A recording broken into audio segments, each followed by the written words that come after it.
საქართველოს ყოფილი პრემიერ-მინისტრი ირაკლი ღარიბაშვილს 1 მილიონი ლარის ოდენობის გირაო შეეფარდა, მას ასევე აიკრძალა ქვეყნის დატოვება და ჩამოერთვა პასპორტი. ღარიბაშვილს გირაოს გადასახდელად 30 დღიანი ვადა მისცეს. გადაწყვეტილება თბილისის საქალაქო სასამართლოს მოსამართლე ეკა ბარბაქაძემ გამოაცხადა, რითაც პროკურატურის შუამდგომლობა სრულად დააკმაყოფილა. ბრალდების მხარის შუამდგომლობას დაეთანხმა დაცვის მხარეც. ირაკლი ღარიბაშვილს უკანონო შემოსავლის ლეგალიზაციას ედავებიან. ყოფილი პრემიერს დღეს ხდომაზე არაფერი უთქვამს. მხოლოდ ერთ კითხვას უპასუხა, ეთანხმებოდა თუ არა მისთვის გირაოსა და შემზღუდველი ღონისძიების გამოყენების მოთხოვნას, რაზეც თქვა, რომ რა თქმა უნდა ეთანხმებოდა. მას კომენტარი არც მედიასთან გაუკეთებია. რატომ გამოიყენა სასამართლომ აღკვეთის ღონისძიების სახედ გირაო და არა პატიმრობა? ამ კითხვაზე ირაკლი ღარიბაშვილის ადვოკატმა ამირან გიგუაშვილმა უპასუხა, რომ ამ შემთხვევაში მხედველობაში იქნა მიღებული ის, რომ ყოფილი პრემიერ-მინისტრი ბრალს აღიარებს და გამოძიებასთან თანამშრომლობს. დამაზუსტებელ შეკითხვაზე რას გულისხმობს გამოძიებასთან თანამშრომლობა და ხომ არ მიუცია ქართული ოცნების ყოფილ მაღალჩინოსანს ვინმეს წინააღმდეგ ჩვენება? გიგუაშვილმა თქვა, რომ ღარიბაშვილს არავის წინააღმდეგ ჩვენება არ მიუცია. გამოძიებას აქვს თავისი სპეციფიკა და ამ შემთხვევაში მე გარკვეული დეტალებისგან თავს დავიკავებ, მაგრამ თქვენს კითხვას ვინმეს წინააღმდეგ მისცა თუ არა ბატონმა ირაკლიმ ჩვენება, ცალსახად განმარტავთ ამ კითხვაზე, რომ ბატონ ირაკლის არავის წინააღმდეგ ჩვენება არ მიუცია. ბატონო ირაკლი ცნობს თავს დამნაშავედ, ეთანხმება ბრალს იმ ნაწილში, რაც დაკავშირებულია მისი მხრიდან უკანონო შემოსავლების მიღებაში, რაც ებმის მის იმ პერიოდს, როდესაც იგი კერძო სექტორში იყო, ბიზნესში იყო დაკავებული და შემდგომ პერიოდს, როდესაც ის იკავებდა მაღალ პოლიტიკურ თანამდებობას, ასევე მინდა ხაზგასმით აღვნიშნო, იყო კითხვები თუ რატომ შეეფარდა აღკვეთის ღონისძიების სახით გირაო. აღკვეთის ღონისძიების გამოყენების დროს სასამართლო და ბრალდების მხარე მხედველობაში იღებს ძალიან ბევრ გარემოებას და არც ერთი საქმე არ გავს ერთმანეთს.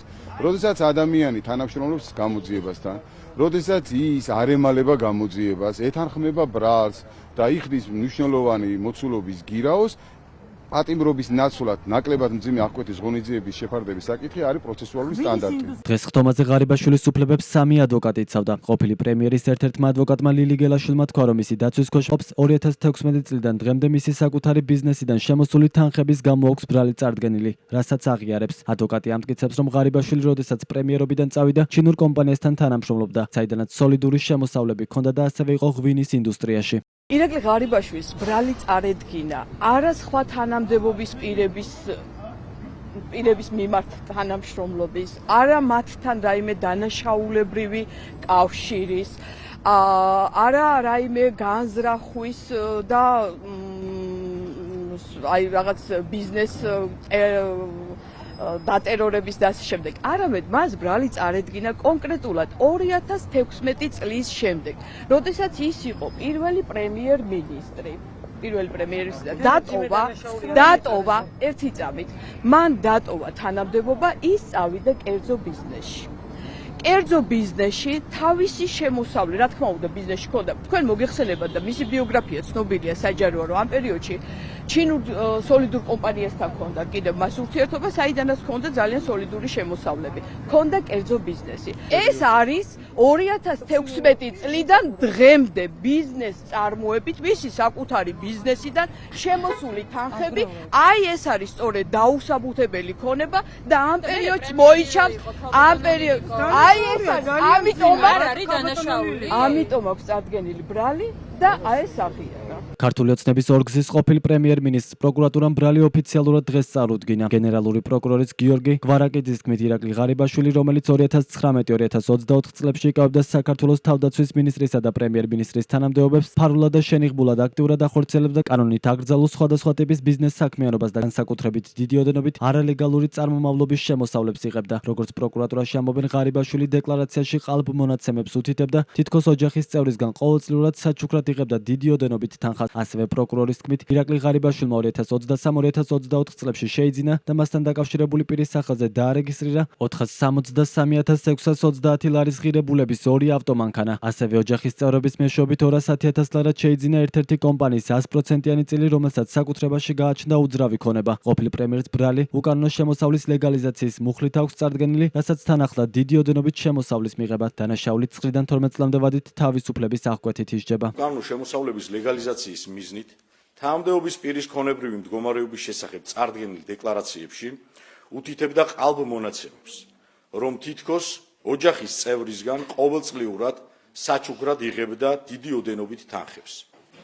აღნიშნული გზით წარმომავლობა ხელოვნურად შეექმნა მის მიერ კერძო ბიზნესში არალეგალურად მონაწილეობის შედეგად მიღებულ განსაკუთრებით დიდი ოდენობით თანხის ნაწილს 830.000 ლარს, რაც მოექცა ლეგალურ ბრუნვაში. მისი ოჯახის წევრის სახელზე რეგისტრირებულ შეპესეში ინვესტირებული იქნა ჯამში 3.670.172 ლარი.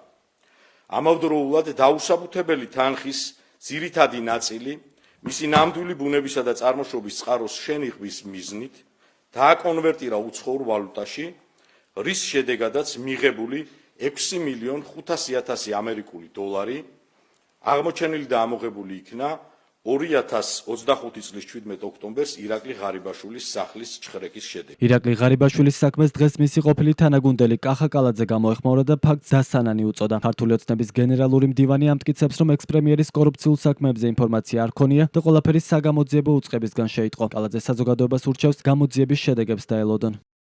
ძალიან სამწუხარო და დასანანია, როდესაც ვისმენთ განცხადებებს, ამ ტიპის განცხადებებს შენ თანაგუნდელთან, ყოფილ თანაგუნდელთან დაკავშირებით. ირაკლის ძალიან დიდი ხანია ვიცნობ, 2012 წლიდან ერთად მოვდივართ, ჩვენი თანამებრძოლი იყო და რა ვიცი, ძალიან მწყდება გული, თუმცა დანარჩენს რა ვიცი, გამოძიებას დაველოდოთ. ოპოზიციონერი პოლიტიკოსები ამბობენ, რომ ქართული ოცნების ხელისუფლება წარმოადგენს ყველაზე კორუმპირებულ მმართველობას ქვეყნის ისტორიაში, რომლის სათავეშიც ბიძინა ივანიშვილი დგას. მათი შეფასებით ირაკლი ღარიბაშვილი ამ კორუფციული სისტემის მხოლოდ ერთი ნაწილი იყო და მის წინააღმდეგ დაწყებული საქმე პოლიტიკურად მოტივირებული შიდა დაპირისპირების შედეგია. ირაკლი ღარიბაშვილის მიმართ სისხლის სამართლის საქმის წარმოების დაწყება არის მხოლოდ და მხოლოდ შიდა გარჩევის, შიდა პოლიტიკური გაურკვევლობის გამოვლინება.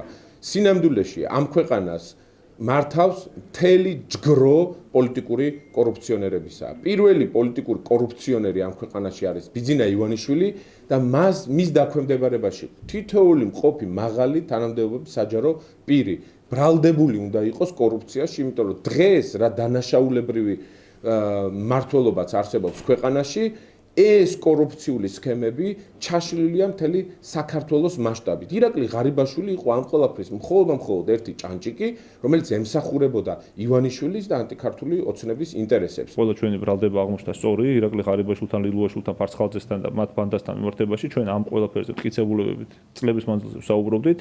უბრალოდ როცა კლანურ ბრძოლას დაჭირდა, მაშინ გაიმეტეს საციხოთ ეს ხალხი ივანიშვილმა და მისმა ბანდამ. ამიტომ ეს უნდა იყოს დამაფიქრებელი ყველა ხოცისთვის მათ შორის, რომ როცა საჭირო იქნება, მაშინ გაიმეტებს ივანიშვილი მათ დასაჭერად და ეგზეკუციისთვის და მანამდე ხა ჩვენ როცა ვსაუბრობთ ხოლმე მათ დარღვევებზე, მე ეს დარღვევების დადასტურდება. ანუ სინამდვილეში სახეზე გვაქვს ფაქტი, რომ ეს არის აბსოლუტურად კორუმპირებული დანაშაულებრივი რეჟიმი. 17 ოქტომბერს ცნობილი გახდა, რომ სამი ყოფილი მაღალჩინოსნის ყოფილი პრემიერის ირაკლი ღარიბაშვილის სახელმწიფო უსაფრთხოების სამსახურის უფროსის გრიგოლ ლილუაშვილისა და ყოფილი გენერალური პროკურორის ოთარ ფარცხალაძის საცხოვრებელი ბინები გაჩხრიკეს. გამომძიებლებმა ამოიღეს სხვადასხვა ელექტრონული მოწყობილობები, დოკუმენტაცია და დიდი ოდენობით ფულადი თანხა. მეორე დღეს 18 ოქტომბერს კი სახელმწიფო უსაფრთხოების სამსახურმა განაცხადა, რომ სხვადასხვა ადგილიდან ამოღებულია ნაღდი ფული, საერთო ჯამში 7.200.000 ამერიკული დოლარისა და 126.000 ლარის ოდენობით, 198 ერთეული ძვირფასი ნაკეთობა და საათი, ძვირადღირებული ნახატები, 1000-ობით გვერდი დოკუმენტაცია, 50 მობილური ტელეფონი და 119 ელექტრონული მოწყობილობა. დღესვე გაირკვა, რომ ამოღებული 7 მილიონი დოლარიდან 6.500.000 ღარიბაშვილს ეკუთვნოდა.